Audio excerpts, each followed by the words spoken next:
This is 5 on your side at 5. Focused on you. Tonight, there's a major cleanup underway in Iron County, Missouri. An EF1 tornado touched down last night, damaging homes, cars, and a school. Thanks so much for joining us. I'm Kelly Jackson. And I'm Mike Bush. The tornado packed winds of 110 miles per hour when it roared through parts of the county last night. The worst damage was in Annapolis, southwest of Farmington. Our Holden Kerwicki has the story of a school janitor who was in the building when that tornado struck. It was scary. It was something I don't ever want to witness again. Wednesday evening, custodian Kenny Burkbugler was preparing South Iron High School for the final day of class when severe weather struck. We had seconds to react. All I could do was run. He took shelter in a staff bathroom as a tornado slammed into the school. Time stood still, but it was very quick, but it felt like an eternity. It was pretty scary. The tornado, with wind speeds of up to 110 miles per hour, badly damaged the school as it traveled roughly 6 miles through the Annapolis area. But in the moment, Burkbugler said he was just happy to be alive. And then when I came up here this morning and seen what everything looked like, it was hard to process, and it still is. This is definitely not the way I wanted the school year to end. Outgoing South Iron Superintendent Christy Ayers says the district has been overwhelmed with support from neighboring schools. But as damage surveys throughout the area continue, many people are questioning just when and if South Iron will be able to reopen. I'll have more on that coming up at 6 o'clock. Reporting in Annapolis, Missouri, Holden Kerwicki, 5 on your side. Jefferson County also has a major storm cleanup underway tonight. Some areas saw baseball-sized hail. We talked to the body shop, Dents R Us in Fenton. They tell us people have been calling all day to bring their damaged cars in. They've even had to turn people away because the damage is too bad to repair. One truck came in with about 500 dents just on the hood. You can stay updated on the Weather First forecast 24/7. To get that info, just text the word weather to 314-425-5355. Right now, police are searching for this man. He is wanted for stealing a car with a child inside in St. Louis County.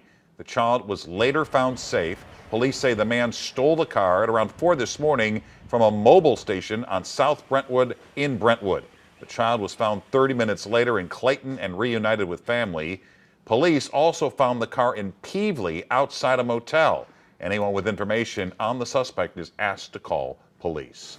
Tonight, a community in South St. Louis City is remembering their beloved assistant principal. Over the weekend, 45-year-old Sarah Howell was killed in a crash in Kirkwood. Now her community is highlighting the tremendous impact she made. Justina Cornell is joining us after talking with those who knew her. Sarah Howell died Saturday night when another car slammed into hers at the intersection of Big Ben and Geyer. Now, Howell started at Confluence Academy South City in 2009 as a PE teacher. Then she became the middle school assistant principal in 2018. Howell dedicated 15 years to the school and was a member of the Future Leaders of America, a member of the Family, Career, and Community Leaders of America, and on the yearbook staff. From all the parents I've talked to, the kids adored her. I'm told she was funny, always had a big smile on her face, and she was positive. Her former coworker tells me Howell was a great educator, and she truly cared about the students, becoming a mentor to many. Two parents tell me this is a major loss. Her office, they put pictures and made cards and put up on her door and of a window and a wall, and just saying, "We love you, Miss Howell. We miss you, Miss Howell." She's a wonderful person. She's not just a teacher or administrator. She's like family. Now, Kirkwood police have released limited details about this crash, but they say it's under investigation, and once that investigation wraps up, they'll turn the case over to the county prosecutor. There is a GoFundMe set up for memorial services and toward a scholarship fund in her name. You can find that link on our website, KSTK.com, and go to the section As Seen on TV. Today, Governor Mike Parson signed a bill into law that would make it illegal for Missouri's Medicaid program to reimburse Planned Parenthood. The legislation has had strong support from Missouri Republican leaders who say they don't want any state funding to go to organizations affiliated with abortion. Planned Parenthood says this is more about restricting reproductive health care because abortion is illegal in Missouri. This is much more of an issue than I think a lot of people try to make it sound. But at the end of the day, Missouri is a pro-life state, and I hope to continue to be a pro-life state. This is just a continuation on the attack of the right to health care for Missourians. We continue to be disappointed by their actions, but we will continue to step up and fill that gap for patients as we have in the past. Planned Parenthood says it will continue to provide care to Medicaid patients for the cost they'd pay elsewhere.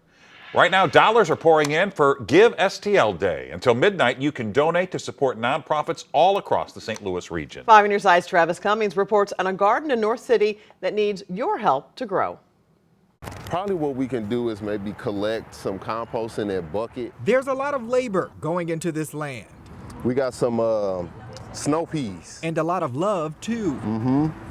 This green space just off Interstate 44 in North St. Louis is one of the spaces Nick Speed and his nonprofit Ujima tends to. This here is our clay community garden space, which we do outdoor education here. We provide food access to the Hyde Park neighborhood and the rest of North St. Louis. Since 2018, Ujima has sought out ways to put soil into the ground. And then in November of 2021, we purchased a house and 5 lots, which would be our urban farm, George Washington Carver Farm. Speed's purposely taking his purpose to places like North St. Louis, a once thriving area now plagued with dilapidated buildings. After decades of divestment, environmental racism, you see what we have today. At the root of this organization is a need for more funding. They're hoping dollars from Give STL Day will go towards an institute to help young people grow and flourish. The Sunflower Institute is going to benefit from this year's Give STL Day campaign. We have a teen program for 16 to 20-year-olds. It's good to clear out young people like Ryan Owens, who's been with the group for a few years now. I think one for me, since I live in North City, is convenient for me to come to work every summer, but also just like knowing about St. Louis history with food deserts, and bringing back the power of agriculture to these neighborhoods, I think is very important. We engage them in professional development, agriculture, culinary arts. Using their shovels to sprout change. When we put seeds in the ground, we're literally transforming our relationships with food. Travis Cummings, 5 on your side. More than 1,000 organizations will receive donations for Give STL Day. To donate, just go to givestlday.org. Coming up, backlash against President Biden, why he's threatening to withhold weapons from Israel. Strong storms become deadly in parts of the Midwest. One tornado survivor shares her story tonight. Plus, what we're learning about an assault at the St. Louis City Jail. And the threat of severe weather giving us a break now for a few days. We're looking towards Mother's Day weekend and bringing you up to date on tonight's Biz-5K from downtown St. Louis.